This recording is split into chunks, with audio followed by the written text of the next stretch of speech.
Bab 006. Dava mengecup pelan kening Kania lalu mencium kedua pipinya dan kini bibir mereka sudah berjarak 1 centi. Dava berhenti, namun tidak disangka, Kania memajukan wajahnya dan bibirnya menyentuh bibir Dava. Dava tak melewatkan kesempatan itu dan mulai menikmati bibir mungil dan kecil itu. Setelah dia melepas ciumannya, dia menyatukan dahinya dengan dahi Kania, namun tangannya masih memegangi kedua pipi Kania.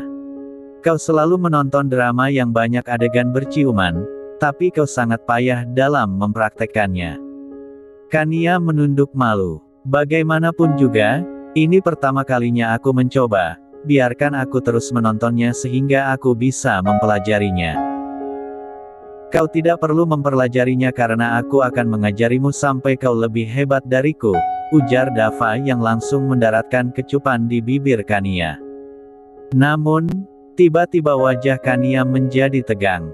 Ada apa? Tanya Dava heran. Kita di tempat terbuka, Kania langsung menoleh ke kanan dan kiri.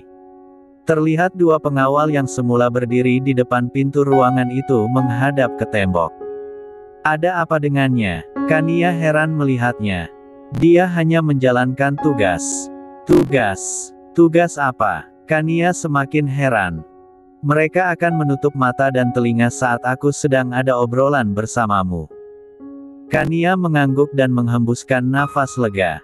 Kenapa? Apa kau takut mereka akan melihat? Aku tidak takut, tapi malu. Kania menutup wajahnya dengan kedua tangannya. Untuk apa malu? Kau melakukannya bersama suamimu, bukan? Dava membuka kedua tangan Kania yang menutupi wajahnya. Kania tersenyum malu-malu. Terima kasih karena sudah menyukaiku. Kini gantian Kania mengecup bibir Dava kemudian berlari menuju kamarnya.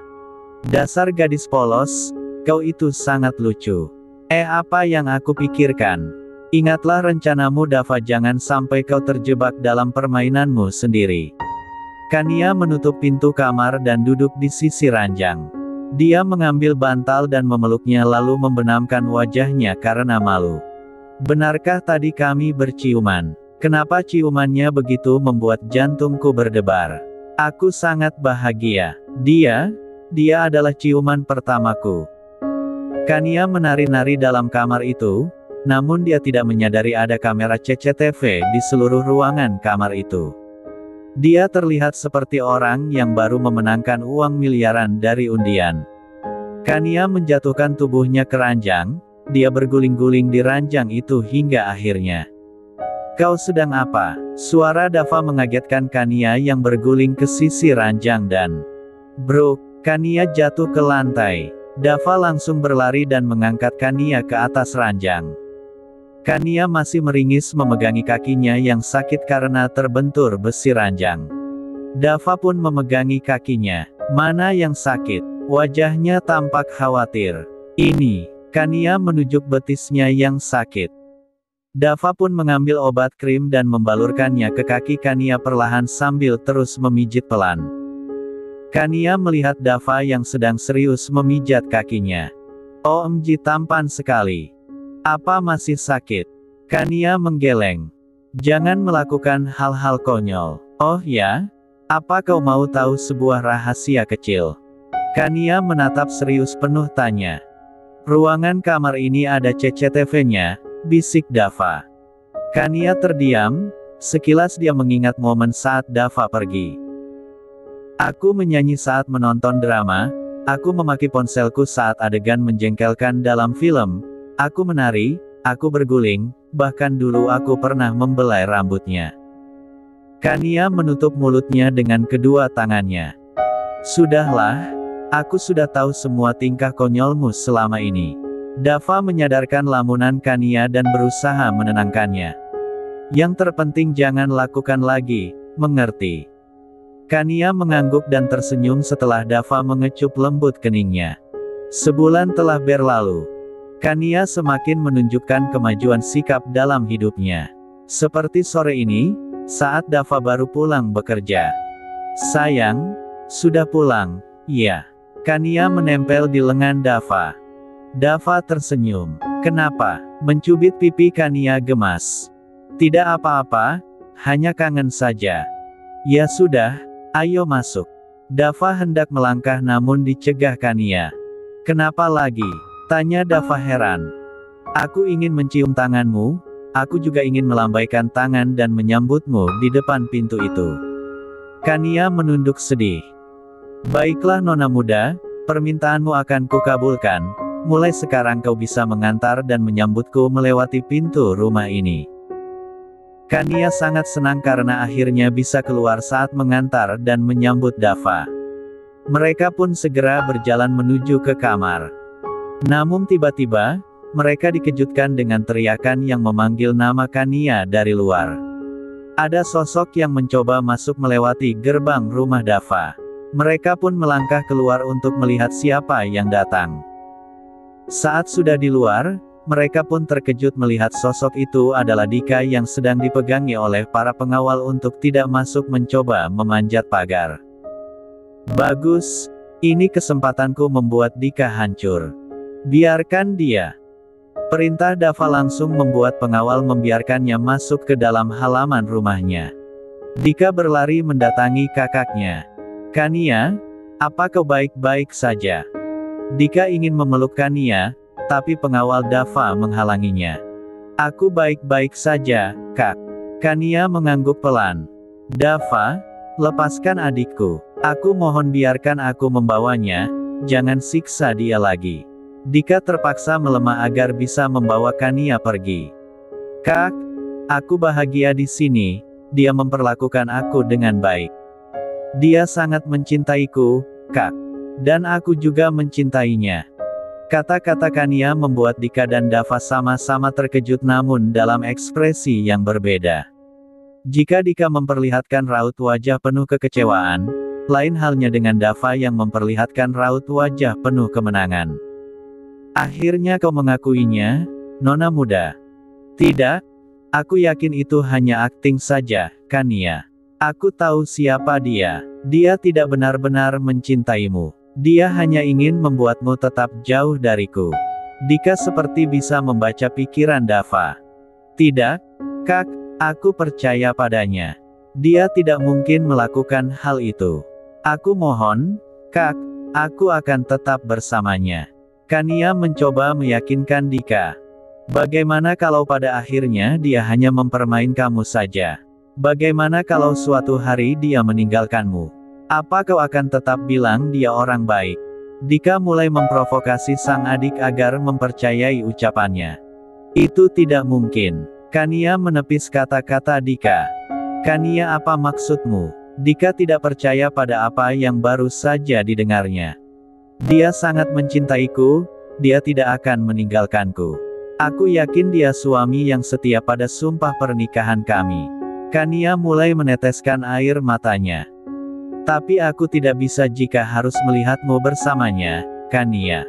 Dika hendak memegang tangan Kania namun dicegah lagi oleh pengawal. Aku mohon, Kak, izinkan aku bersamanya. Aku akan bahagia bersama orang yang aku cintai. Kania, aku mohon. Dika terus mencoba. Maafkan aku, Kak, aku tidak bisa ikut denganmu meskipun suamiku mengizinkannya. Aku ingin berbakti pada suamiku. Kania menunduk. Dika tidak percaya dengan apa yang dia dengar. Adiknya sendiri memilih bersama Dava daripada dirinya. Maafkan aku, Kak. Kania perlahan berbalik dan masuk ke dalam rumah. Dika meneteskan air mata dan Dava tersenyum penuh kemenangan. Maaf, Dika, sepertinya dia lebih nyaman bersamaku daripada bersamamu. Kita akan lihat bagaimana akhirnya. Dan kata-katamu tadi, semuanya benar. Dava tersenyum dan masuk ke dalam rumah. Dika berjalan keluar dengan langkah gontai, dia menghapus air matanya. Sorot matanya menunjukkan kekecewaan yang sangat besar pada sang adik dan dendam yang membara pada sang musuh bebuyutan. Kania sedang menangis di kamar saat Dava masuk ke dalam. Dia melihat Kania duduk di sofa dan menangis. Dia pun melangkah perlahan mendekati Kania dan duduk di sampingnya serta memeluknya erat. Membiarkan Kania menumpahkan segala rasa sedihnya. Maafkan aku, Kania, aku masih belum bisa memaafkan kakakmu, ucap Dava pelan sambil mengusap kepala sang istri. Aku mengerti, memang sulit memaafkan orang yang sudah membuat orang yang kita sayangi meninggal, sahut Kania lirih. Apa kau membenciku? Dava melepaskan pelukannya dan menatap Kania dengan serius. Tidak, aku tidak membencimu. Kania menggeleng. Lalu kenapa kau menangis? Jika kau ingin bersama kakakmu, aku akan melepaskanmu. Aku akan melakukan apapun asal kau bahagia. Dava meraih wajah Kania dan mengusap kedua pipi tembam wanita itu. Tidak, kebahagiaanku hanya bersamamu. Kania menatap serius. Dava kembali memeluk Kania dengan erat. Apakah aku boleh mendengar tentang Yulia? Kania bertanya sedikit ragu. Namun, ketika dia melihat Dava terdiam, dia pun menarik kembali ucapannya. Tidak, maafkan aku, lupakan saja. Aku tidak bermaksud. Kania diam karena Dava menutup mulutnya dengan telunjuknya. Tidak apa-apa, aku akan menceritakannya. Setelah mendengar ini, aku harap kau membenci kakakmu, karena ini adalah fakta bahwa kakakmu orang yang sangat jahat. Yulia adalah sosok gadis yang periang dan ramah, dia selalu tersenyum dalam kondisi apapun. Saat berumur 20 tahun, dia jatuh cinta pada Dika. Aku tidak ingat jelas bagaimana mereka bertemu, karena tiba-tiba saja aku mendengar mereka meminta restu untuk berpacaran. Lalu apa yang terjadi? Tanya Kania semakin penasaran. Aku mempunyai kekasih bernama Risa, kami berencana akan bertunangan. Namun, seminggu sebelum pertunangan kami, Yulia melihat Dika tengah berpelukan dengan Risa di sebuah taman hiburan. Kania terlihat kaget mendengar kenyataan ternyata selingkuhan Dika adalah kekasih Dava.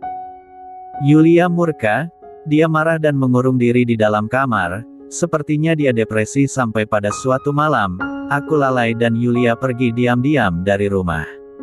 Aku mencarinya semalaman, namun keesokan paginya aku mendengar kabar penemuan mayat gadis muda di sungai. Setelah aku melihat, ternyata dia memang adikku. Tidak ada tanda kekerasan, hanya tangan yang sedikit terluka akibat hantaman batu sungai dan polisi memastikan bahwa dia bunuh diri. Bulir air mata pun mulai membasahi pipi Dava setelah dia menyelesaikan kalimatnya. Kania menghapus air mata Dava dan memeluknya. Aku tidak menyangka kakakku bisa melakukan hal sejahat itu. Aku mengerti bagaimana perasaanmu, wajar jika dirimu membencinya. Aku berjanji aku akan selalu bersamamu. Terima kasih, kau telah membuat hidupku lebih baik. Kania mengangguk dan tersenyum. Aku akan mandi, turunlah duluan dan aku akan menyusul. Kania mengangguk dan segera turun. 20 menit kemudian, Rangga turun menemui Kania yang menunggunya di meja makan. Mereka pun makan malam bersama. Selesai makan malam, mereka memilih mengobrol di ruang keluarga. Sayang, karena kau sudah mencintaiku, apa kau bisa melaksanakan kewajibanmu sebagai istri? Bisikan Dava membuat bulu kuduk Kania berdiri. Kania tidak menyangka Dava akan menagih secepat ini. Maaf sayang tapi aku sedang PMS, bisik Kania pelan. Dava langsung terlihat lesu. Kapan akan berakhir? Dava sepertinya tidak sabaran. Seminggu lagi, sayang, sabar, ya. Kania membelai pipi Dava dengan lembut. Oh pantas saja aku tidak melihatnya beribadah sejak pagi.